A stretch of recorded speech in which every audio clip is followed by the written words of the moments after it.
त्या इसमानं सुनीलच्या आईबाबांकडे एक कटाक्ष टाकला. तेही प्रश्नार्थक नजरेने कधी सुनीलकडं तर कधी त्या इसमाकडं पाहत होते. त्यांच्या सर्व शंकांचे निरसन करण्यासाठी तो एक गोष्ट सांगू लागला आणि त्याचं सारे बोलणे ऐकून सुनील मात्र सुन्न झाला. दीर्घ श्वास घेत ती व्यक्ती सुनीलकडे पाहत म्हणाली, काळ तुमच्या मागे आहे आणि तो योग्य वेळेची वाट पाहतोय. इथं अमावस्येपर्यंत रात्री 7 नंतर घराबाहेर जाऊ नकोस. 2 दिवसानंतर. इकडे घरात मनोजची मामे बहीण लग्नानंतर कधी नव्हे ते घरी आलेली. आईनं छान गोडधोड बनवलेलं. घरी बहीण आलेली त्यामुळे आज दारू प्यायला जाता येणार नव्हतं. त्यामुळे मनोजला खूप अस्वस्थ वाटत होतं. आई सगळ्यांसाठी जेवणाची ताट बनवत होती. सगळे ताटावर बसणार तोच मनोजला बाहेरून एक हाक ऐकू आली. कोणीतरी मनोजला नावानिशी हाक दिली होती. हाक ऐकू आली पण आवाज ओळखीचा नव्हता. मनोज झटकन ताटावरून उठला. दादा, काय झालं? बहिणीनं विचारलं. अगं, कोणीतरी हाक मारली. काय म्हणतात बघून येतो, मनोजनं उत्तर दिलं. तशी बहीण जरा मस्करीनं म्हणाली, दादा, तुलाच बरी ऐकू आली. तशी आई जेवणाचं ताट तयार करत मस्करीच्या स्वरात म्हणाली, त्याला कालपासून असंच होतंय. अचानक खोलीतून बाहेर येतो आणि विचारतोय, आई बोलावलंस का? काही न बोलता तो ताटावरून उठला. तशी बहीण पुन्हा म्हणाली, असं भरल्या ताटावरून उठू नये. आमचं राहू दे, लहान बहिणीचं तरी ऐक, आई केवलवाण्या आवाजात म्हणाली. पण ऐकेल तो मनोज कसला? 5च मिनिटात आलो, एवढं बोलून मनोज जेवणाचं ताट तसंच ठेवून बाहेर आला. पण बाहेर कोणीच नव्हतं आणि मनोजच्या डोक्यात एक विचार चमकून गेला. नेहमीप्रमाणे सुनीलला फोन केला आणि मोटारसायकलला किक मारली. मनोज, मला बरं वाटत नाही, सुनील शांतपणे म्हणाला. आपल्या खोलीत बेडवर अगदी शांत बसलेल्या सुनीलकडे पाहत मनोजनं खिशात ठेवलेल्या पाकिटातील एक सिगारेट काढली आणि तोंडात टाकत ती पेटवून लांब झुरका उडला. सुनील ती सिगारेट पाहत होता. ती सिगारेट म्हणजे जुगाड होतं, तंबाखूऐवजी गांजा. जोराची किक. सुनील आणि मनोज आज त्याच माळावर प्यायला बसणार होते, फक्त सुनीलची भीती मोडण्यासाठी. सुनीलनं खूप समजावले, पण मनोज त्याच माळावर चांदण्याच्या नितळ प्रकाशात दारू प्यायचा हट्ट करून बसलेला. हे बघ सुन्या, आज मला इथंच प्यायची आहे. आज तुझी भीती मोडणार मी. मनोज, माझ्या रूममध्ये बसू, पण इथं नको. सुन्या, तुला काही होणार नाही, मी आहे ना. आता मात्र सुनीलचा नाईलाज झाला. मनोजची बाईक घेतली आणि दारू आणायला गण्याच्या वाईन शॉपमध्ये गेला. मनोज आता एकटाच त्या माळावर बसलेला. मोबाईल काढायला खिशात हात घातला, पण घरातून बाहेर पडण्याच्या नादात तो घरीच राहिला होता. नितळ चांदण्यानं परिसर अगदी उजळून गेलेलं. आजूबाजूला नजर फिरवली, पण लांब लांबपर्यंत कोणीच दिसत नव्हतं. त्या ओसाड माळावर तुरळक काटेरी झुडपं, ठराविक अंतरावर पळसाची खुरटी झाडं आणि काही वडांची झाडं होती. चंद्राच्या पांढऱ्या प्रकाशात त्या झुडपाझुडपांचे केवळ आकारच दिसत होते. मधून जाणारा एक कच्चा रस्ता जो किंचितच वापरात होता. वातावरणात अगदी नीरव शांतता पसरलेली. ना कुठल्या जनावरांचा आवाज, ना चाहूल. अगदी शांत होतं सारं. आलासच शेवटी, कोणीतरी कानात अगदी हळुवारपणे पुटपुटलं. तसा मनोज झटकन उठला. गरकन मान आवाजाच्या दिशेने फिरवली, तशी दूरवर एक काळी आकृती उभी आपल्याकडेच पाहत असल्याचं त्याच्या लक्षात आलं. पण डोळ्याचं पातं लवतं न लवतं तोच ती आकृती कुठेतरी नाहीशी झाली. तो झटकन उठला. आजूबाजूला मान फिरून त्याची नजर त्या आकृतीला शोधत होती, पण त्याच्या व्यतिरिक्त दुसरं कोणीही त्या ठिकाणी नव्हतं. तो पुन्हा त्या जागेवर आडवा झाला. शांत, अगदी शांत वाटत होतं. पण ही शांतता काहीशी वेगळी होती. गूढ शांतता. तो पुन्हा डोळे बंद करणार इतक्यात एक टिटवी कर्कश आवाज करत आकाशात झेपावली. मगापासून शांत वाटणारा तो परिसर अधिकच गंभीर बनला. टिटवीचा आवाज आता अधिकच उग्र आणि कर्कश जाणवू लागला. मनोजची नजर त्या टिटवीवरच खिळलेली. नितळ चंद्राच्या प्रकाशात ती कधी आकाशात झेप घ्यायची तर कधी जमिनीवर. पण तिचं ओरडणं मात्र तसंच चालू होतं. मनोज अगदी लक्षपूर्वक त्या टिटवीच्या काळ्या आकृतीकडे पाहत होता. आता काळी आकृती यासाठी म्हणायला हवं, रात्रीच्या काळोखात आकाशात भिरभिरणाऱ्या त्या आकृतीच्या आवाजावरूनच आपण ओळखू शकत होतो की ती टिटवी आहे. आता जमिनी शेजारून ठराविक अंतरावर उडणारी ती टिटवी अचानक आकाशात उंच झेपावलेली. उंच, आणखी उंच. आपल्या पंखांची फळफळ करत ती शक्य तितकी उंच जाऊ लागली आणि काही वेळातच तिची काळी आकृती नितळ चंद्रप्रकाशाने व्यापलेल्या त्या आकाशात कुठेतरी नाहीशी झाली. पण जरी ती दिसत नसली तरी तिचं ओरडणं मात्र चोहो बाजूंनी घुमत होतं. मनोजची नजर त्या टिटवीला आकाशात शोधत होती. आकाशात ती ज्या ठिकाणी नाहीशी झाली तेथेच आजूबाजूला मनोज अगदी निरखून पाहू लागला, पण काहीच दिसत नव्हतं. तोच अचानक एक काळा बिंदू आकाशातून जमिनीच्या दिशेने अतिशय वेगाने झेपावत असल्याचं त्याच्या लक्षात आलं. ती टिटवी आपल्या अधिकच कर्कश होत जाणाऱ्या आवाजात ओरडत जमिनीच्या दिशेने येऊ लागली. चालकाचं नियंत्रण सुटलेलं एखादं विमान अतिशय वेगाने गुरुत्वाकर्षण शक्तीमुळे पृथ्वीच्या दिशेनं सुसाट तसाच तो पक्षी मनोजला भासत होता. अगदी श्वास रोखून मनोज एकटक त्या टिटवीला पाहत होता. जसजशी ती जमिनीच्या दिशेने येत होती तसतसं तिचा आवाज अधिकच भेसूर वाटू लागला. आणि तेच घडलं. झटक्यासरशी ती जमिनीवर पळसाच्या झाडाशेजारी आदळली. पण जमिनीवर आदळताच एखाद्या माणसाच्या आवाजातील आर्तकिंकाळी चोहीकडे घुमली. जोराचं ओरडणं, यातनांनी कळवळणं यामुळे मनोजच्याही काळजाचा थरकाप उडाला आणि पुन्हा सारं काही शांत झालं. मघापासून रात्रीच्या या नीरव शांततेत भेसूरपणे घुमणारा तो कर्कश आवाज एका माणसाच्या आवाजात परावर्तित होऊन आता शांत झाला. पण हे कसं शक्य आहे? की हा माझा भास होता? एक ना अनेक विचार मनोजच्या डोक्यात घुमत होते. पळसाच्या खुरट्या झुडपाच्या पलीकडे जमिनीवर तो पक्षी अगदी शांत पडून होता. कदाचित जमिनीवर पडल्यानंतर तिथेच त्याचा जीव गेला असावा. आता परिसरात होती ती एक नीरव शांतता. पण शांतता ही कधीकधी जीवघेणी वाटू लागते. तशीच ही शांतता, जी आता नकोशी वाटू लागली. पळसाच्या खुरट्या झुडपाच्या शेजारी पडलेल्या त्या पक्षाला पाहत मनोज उठून बसला. क्षणभर वाटलं की उठून जावं आणि पाहावं ते जिवंत आहे की मेलय. आपले पंख किंचित पसरून ते उडण्याचा प्रयत्न करत होतं, पण त्याला नीट उभेही राहता येत नव्हतं. पण तशीच पंखांची धडपड करत ते पळसाच्या झुडपापलीकडे गेलं. त्याच्याकडे पाहतच मनोज उठून उभा राहिला. तो पक्षी जर जिवंत असेल तर त्याच्या तोंडात पाणी घालावं म्हणून त्यानं आपल्या जवळची पाण्याची बॉटली हातात घेतली आणि त्या पळसाच्या झाडाकडे पाहत एक एक पाऊल चालू लागला. आभाळ ढगांनी काहीसं दाटून आलेलं, त्यामुळे प्रकाशाचा लपंडाव सुरूच होता. पण काही वेळातच वाऱ्यांच्या झोक्यांसोबत ढगांचा तांडव आकाशात पुढे सरकला की पुन्हा चराचरांमध्ये चंद्राचे ते नितळ प्रकाश चांदणं भरून जाईल.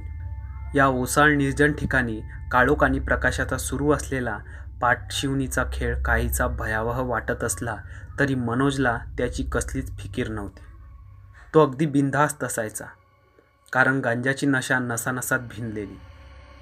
तो एक एक पाऊल पळसाच्या झाडाच्या दिशेने टाकू लागला तशी आकाशातील चंद्रकोर पुन्हा एकदा काळ्याकुट्ट ढगांच्या आडोशाला जाऊ लागली.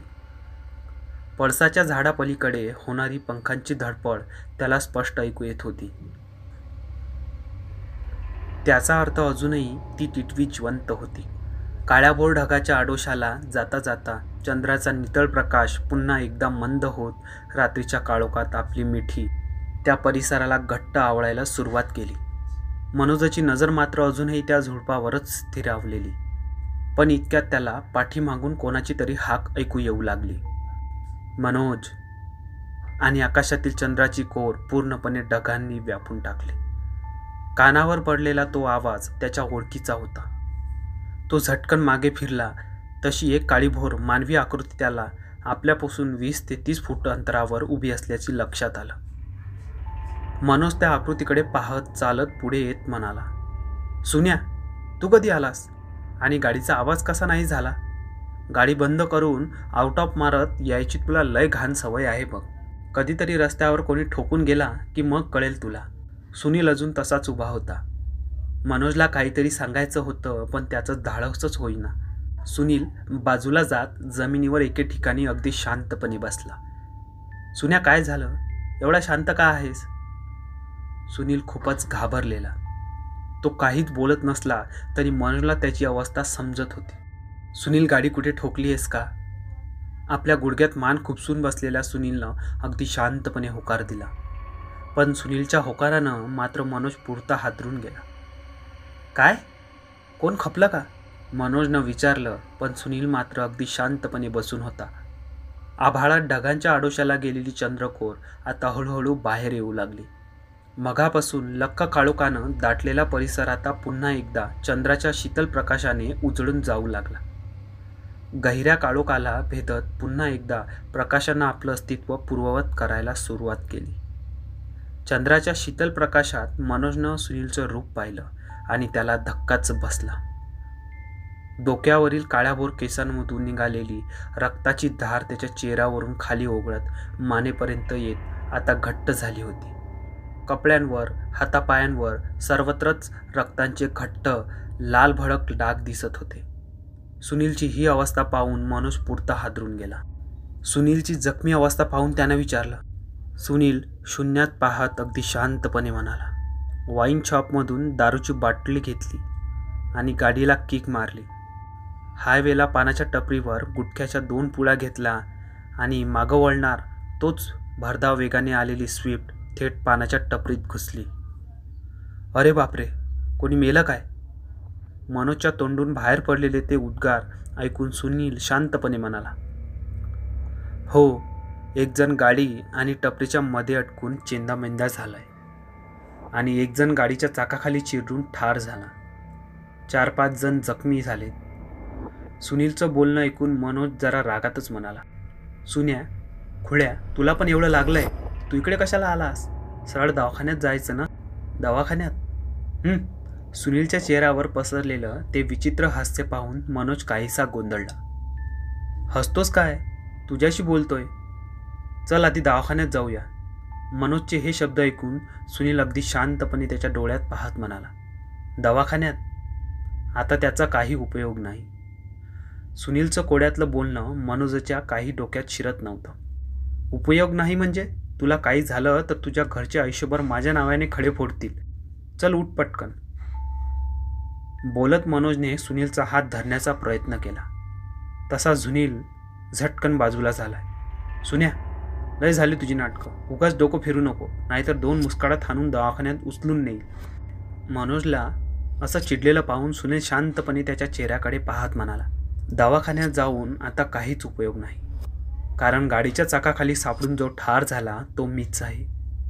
सुनीलच्या तोंडातून बाहेर पडलेले वाक्य ऐकून मनोज स्तब्धच झाला. डोळे विस्फारून तो सुनीलकडे एकसारखा पाहत होता. त्याची जणू विचार करण्याची शक्तीच संपलेली.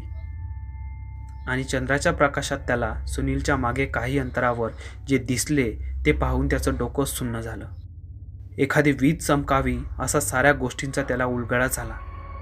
त्यानं भयभीत नजरेनं सुनीलच्या डोळ्यात पाहिलं आणि शांतपणे म्हणाला, मी तुझ्या कानाखाली जाळ काढायच्या आत पाठीमागे गाडीच्या हँडलला अडकवलेली दारूच्या बाटलीची पिशवी आण. आणि हो, एवढ्या जखम्यांनी मरत नाहीस.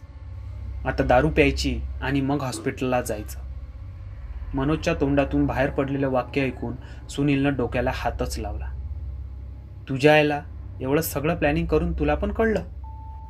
माझी फाटली होती, पण तुझ्या पाठीमाग गाडीची आकृती दिसली. आता भूत असतं तर एकटंच आलं असतं. गाडी कशी इथवर आणणार? मनोजचं बोलणं ऐकून सुनील म्हणाला, म्हणजे भूत गाडी चालू शकत नाही असं तुला वाटतंय तर?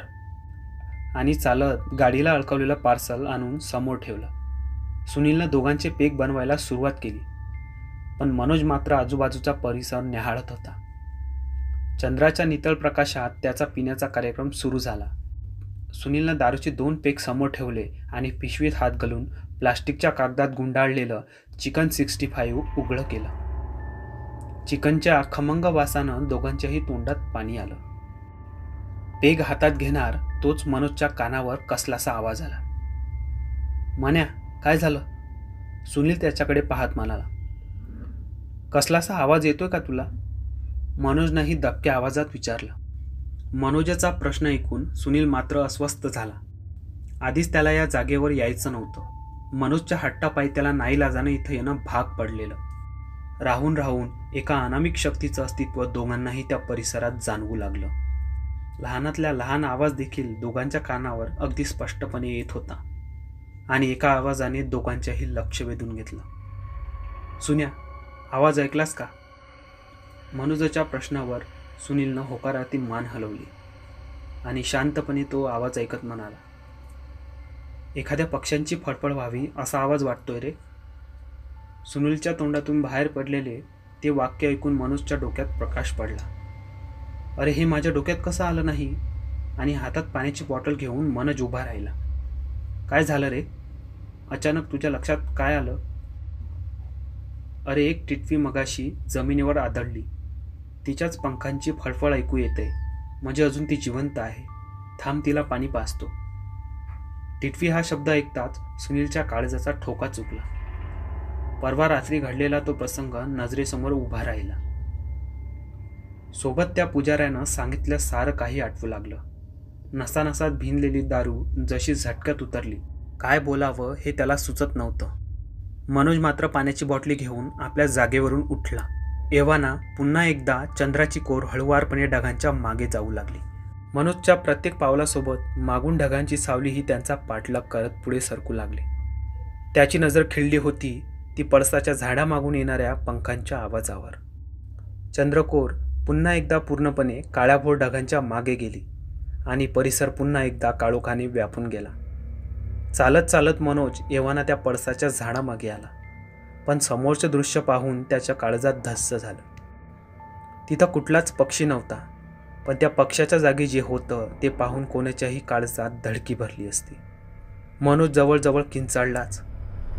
तसा आधीच भेदरलेला सुनील जसा हतबल झाल्यासारखा ओरडला, मन्या, काय झालं रे? सुनील धावतच मनोजच्या दिशेने गेला आणि समोरचे दृश्य पाहून तोही आपल्या जागेवरच थांबला. धडधडत्या काळजाने दोघेही एकमेकांकडे पाहत होते. झुडपाच्या पलीकडे कोणाचं तरी प्रेत होतं. मस्तक फुटून मेंदू बाहेर पडल्यानं रक्त जमिनीवर पसरून तिथली जागा पूर्णपणे काळी दिसत होती. एव्हाना आपल्या धाडशीपणाच्या बढाया मारणारा मनोज मात्र पुरता हादरून गेला. जमिनीत पाय रुतल्यासारखा तो एका जागेवरच उभा होता. सुनील झटकन त्या प्रेताजवळ गेला आणि जमिनीवर पालत्या पडलेल्या त्या प्रेताला त्यानं नीट केलं. रक्ताने पूर्णपणे माखलेल्या त्याच्या डोक्यात दगड घालून ठार केलेला. चेहऱ्याचा अक्षरशः चेंदामेंदा झालेला. ओळखीचं काही सापडतंय का पाहायला त्यांनी त्याच्या पॅन्टच्या खिशात हात घातला, पण काहीच सापडलं नाही. या परिसरात लूटमारीसाठी बऱ्याच लोकांचे खून झालेले त्याला माहीत होतं. सुने, झटकन इथून चल, नाहीतर विनाकारण पोलीस आपल्याला धरतील. ते प्रेत तसंच टाकून दोघेही बाहेर पडले. दारूची कण तसंच गुंडाळून एका खड्ड्यात फेकून देत सुनीलनं गाडीला किक मारली. मन्या, तरी तुला सांगत होतो माझ्या रूममध्ये ढोसत बसू, पण ऐकणार कोण? सुनीलची बळबळ सुरूच होती. गाडीवर बसत मनोजनं पुन्हा एकदा त्या मृतदेहाकडे पाहिलं. एव्हाना सुनीलनं गाडीचा वेग वाढवला. सुसाट वेगाने त्यांची मोटारसायकल घराच्या दिशेने निघाली. मनोजला घराजवळ सोडून तो आपल्या घरी परतला. जे पाहिलं ते भयंकर होतं.